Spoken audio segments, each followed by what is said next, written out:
Now then guys, welcome back to the channel. So, what have we got this week? Okay, something a little bit different. I always say that, don't I?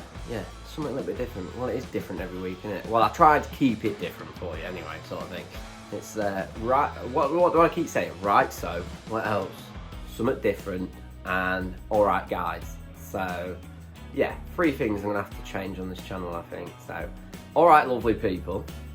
Let's start with that. Alright lovely people, we've got something interesting this week. Let's put it that way. Yeah, so it's going to be, Rich is actually going to do a full walk around of his vehicle, okay? What he's done, I've followed Rich for many years now. What he's actually done with the process of his Land Rover, he's actually started at rock bottom, like we all do, and then what he's done is basically just built it up. I think he's probably had about 3, maybe 4 outfits in the back of the Land Rover, because it's like what I've said over the previous weeks since I've sort of got mine out and we've been out testing and things like that.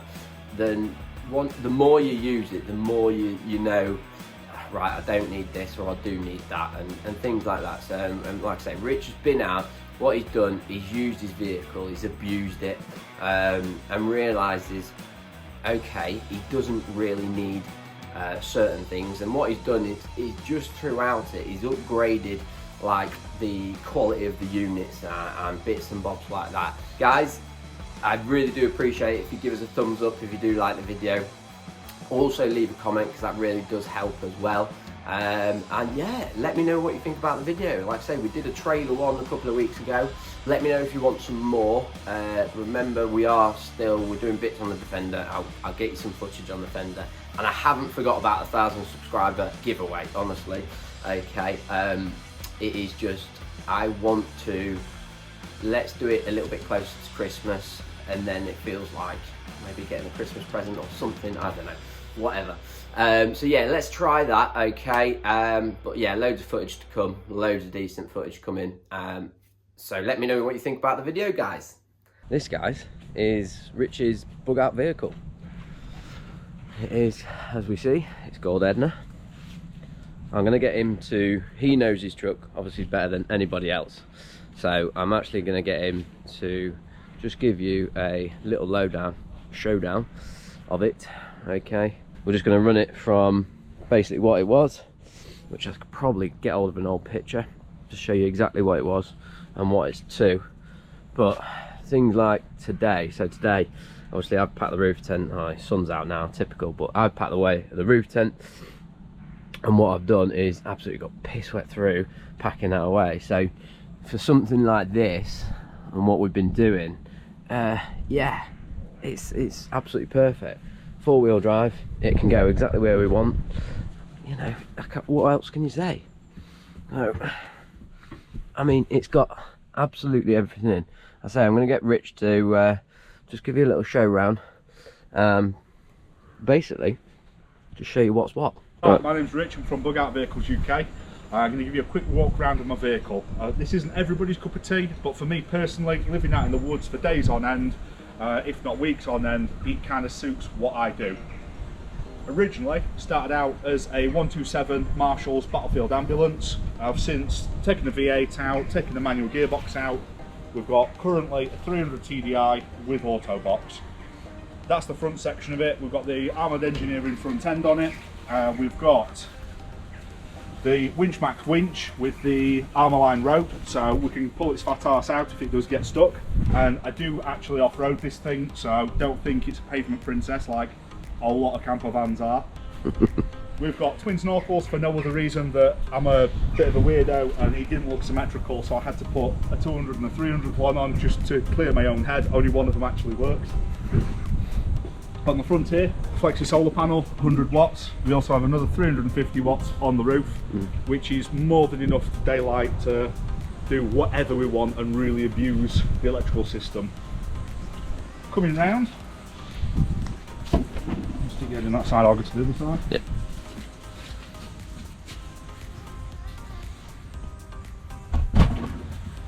So coming round, I spend a lot of time travelling in this one when I do go places, so being 6'3" and 20 stone, I've had to have the fat man bucket seats, the Mazda RX-8 seats.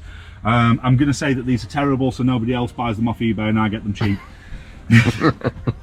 But no, they are bloody good seats. And I think what it is a lot of people put seats in, and I've done it myself. I've put Recaros in and stuff, and the base sits so high, your head's up at the ceiling. These do have a perfect base for this.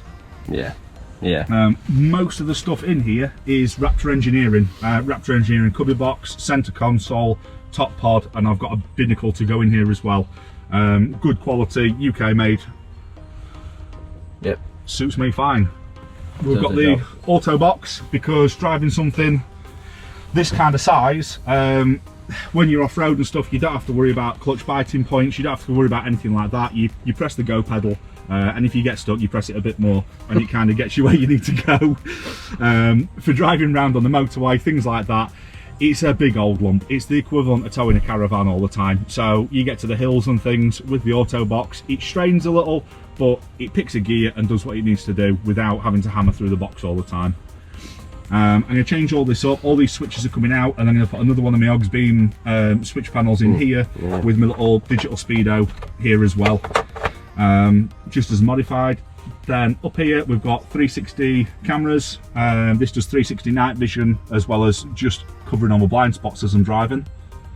You'll notice the roof's quite low in here. Reason for this, above me is a child's bunk. When I'm driving, this elevates up, so I've got a bit more headroom. But when we're in camp, this is the down position, and it kind of works. Just need to get a couple of little LED lights in here, just for cab lights.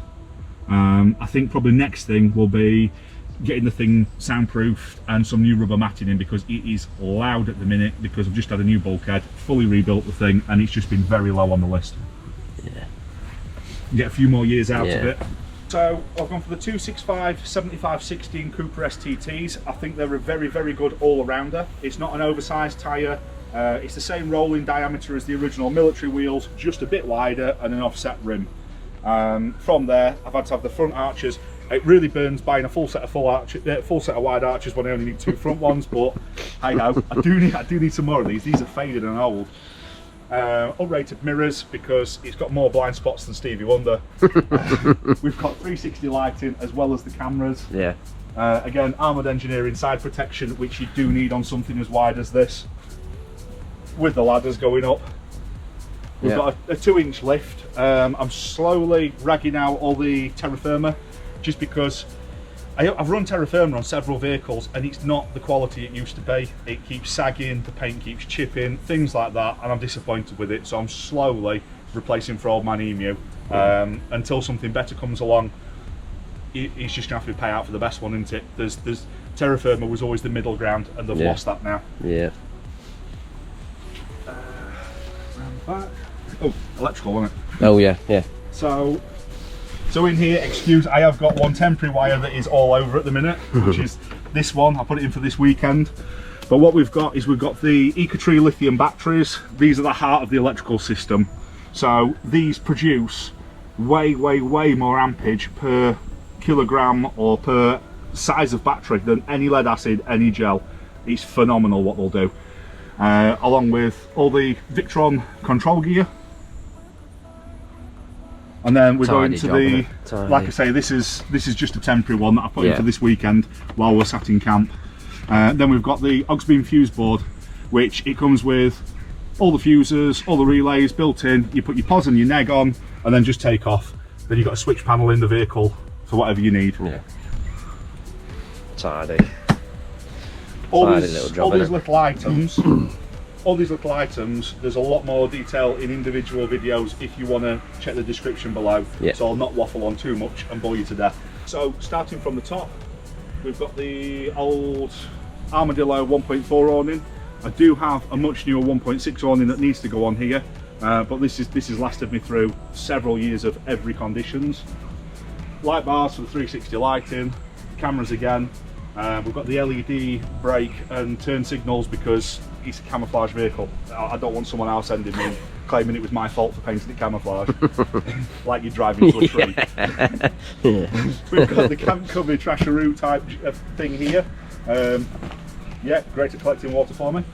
We've got the locker for all the dirty things. This is This is all your oils, fuels, gases, charcoals, the things you don't want to put in a motorhome. Lifesaver water filter, we've had to bolt that on so no scrote nicks it. Yeah, it's a cracking bit of kit. If you haven't got one of these, have a look at these, even if it's a smaller one, because I've took water out of dirty puddles on an off-road course, filtered it and used it to drink. You don't need to carry masses of water in this country because there's a lot of water sources. Yeah, I think I'm definitely going to get one of them. Yeah, definitely. It's one of them. It's a big ticket item. Yeah. It's one of them things that you buy once and take from vehicle to vehicle to vehicle. Yeah. So I can't fault them. No. Big old NATO hitch on the back because I do tow trailers with it. Because that's what you need to do when you've got something that's underpowered and massive, is stick a trailer behind it. Yeah. Life decisions. That's it. And what's that tap down there, mate? Is that? So yeah, the tap. I also run 60 litres of onboard water underneath here. So this tap just goes through there, and if I do need some water, I can either put it in the Lifesaver, because I don't treat it as, it can be in there a while, so I don't treat it as drinking water. It's just more shower water or just general washing up water. Yeah. Underneath here is the traction boards, so if you get stuck, whip them off, bang them under a wheel, and it just folds down as a table, because when you're living out in the woods, anything like that, you cannot have enough flat surfaces to cook off to do whatever you need to do. So that is a must for anyone camping, is some sort of table. And ideally a table that's attached to the vehicle, so you're not getting stuff in and out and taking up load space. Yeah, that makes sense. Yeah. Recently put the window in. Very, I wish I'd done this years before. It's just very handy to have. You like to be able to see out what's going on with all the rest of it. Yeah. Everybody always asks about these. Storage system. These are camp cover. They come in lots of different shapes and sizes. Google it, you'll be able to find them. There'll be a local distributor. There'll be someone on eBay. Everybody sells them. They are pretty good, aren't they? Yeah. Again, it's another big ticket item for what it is. Yeah. But I've gone through so many Chinese knockoffs that have fallen to pieces, and by the time you buy a 10-15 quid one, it lasts you 2 months. Another 10-15 quid one, it's cheaper to buy the 60-70 quid one and just run it. Yeah.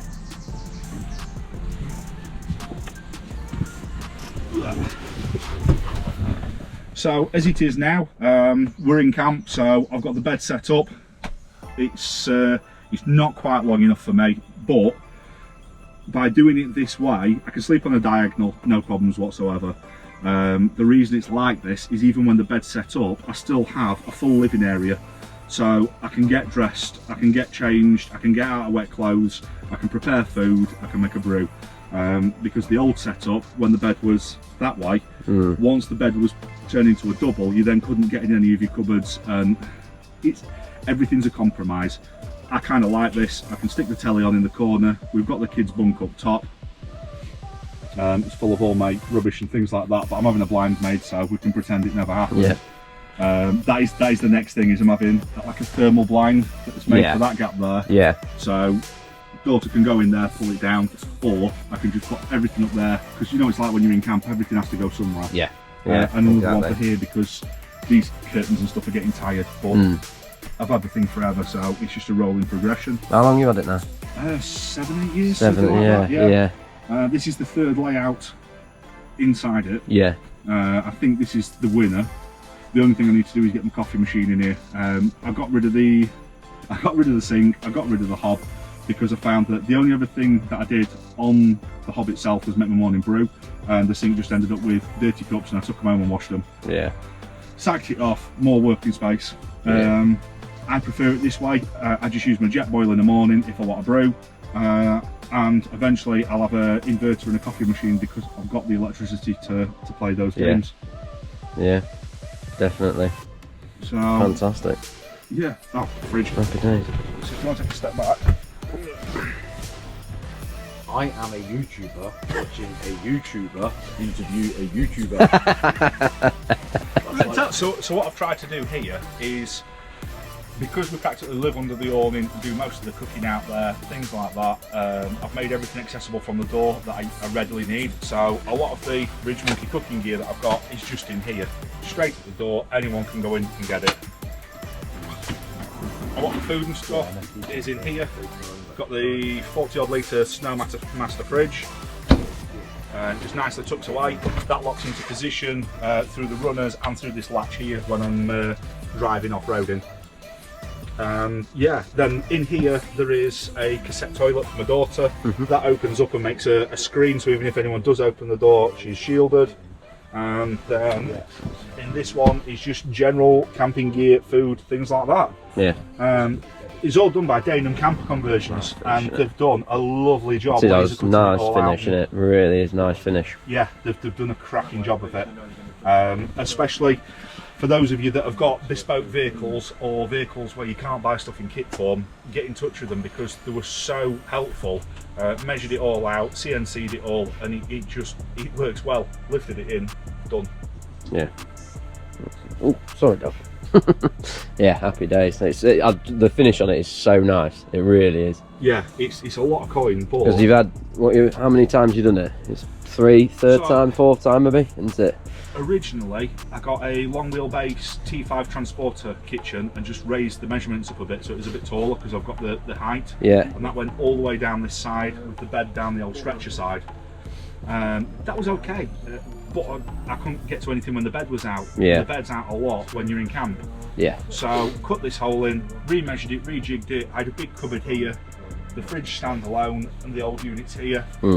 Loved it, but it was tired. You can tell I'd gone off-roading for years in it. You could tell I'd been in and out the cupboards. You could tell I've kicked it with muddy boots, and I've had half a dozen lads bashing around in here when it's been raining outside. Yeah. So refined the idea a little bit and gone to this. There is still, like that corner there, I want to, now I've been using it, my dumping ground. This fuse board panel here that you see there is going to go on its end, on its side, and we're going to have another unit across and round here, which will then hide all the cables in that corner. Yeah. It's a bit more storage. Yeah. Storage and tidy, 2-in-1 in it. Yeah. And for a couple of panels of wood, it's, you know, 50-70 quid or something. You've tidied the whole corner up. Yeah. And it's the little bits like that that people don't get where the money is on a build. And it's, if you don't do it, it looks crap. If you do it, you just have to put your hand in your pocket. It's one of those things, isn't it? One of those things, yeah. So within a couple of minutes, you can square everything away and put it back to a seating area where you can get, I don't know, 3-4 people around there. The table moves round. You can have it as an extension on your kitchen worktops. You can have it so you can work off it. It just gives you options, and it's a nice place to sit out of the way, watch a bit of a film or something like that, or edit a video. And I sometimes just go in here when it's on the drive and do a bit. Yeah.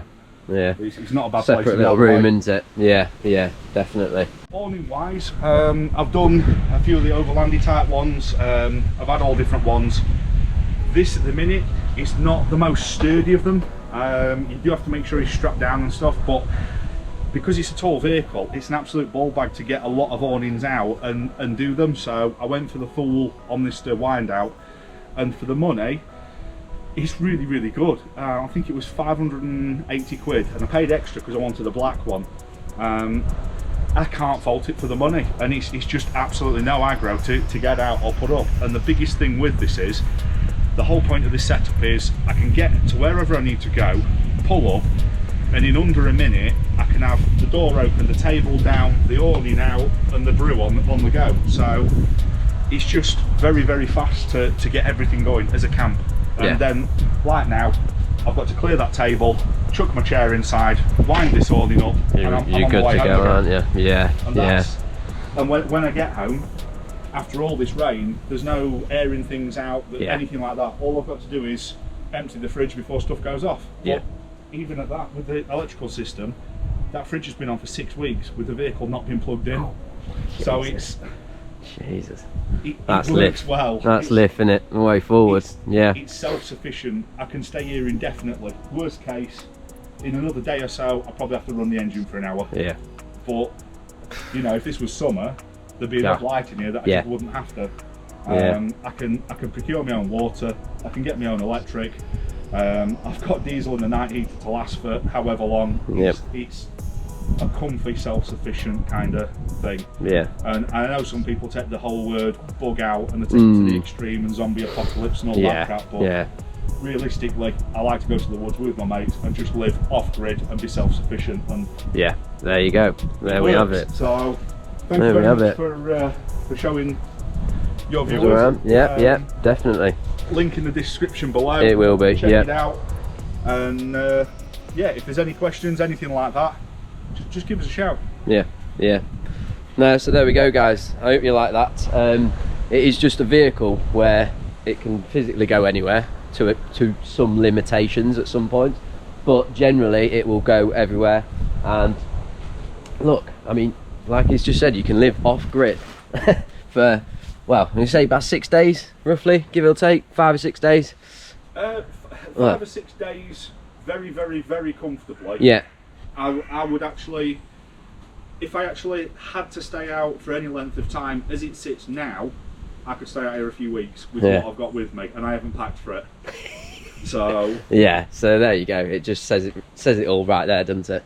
It really does. So, guys, yeah, I think what we'll do is I'll give you some shots now. I will leave Rich's channel in the link in the description, obviously. So he does a lot more videos like this in the woods, bushcraft videos, everything like that. So.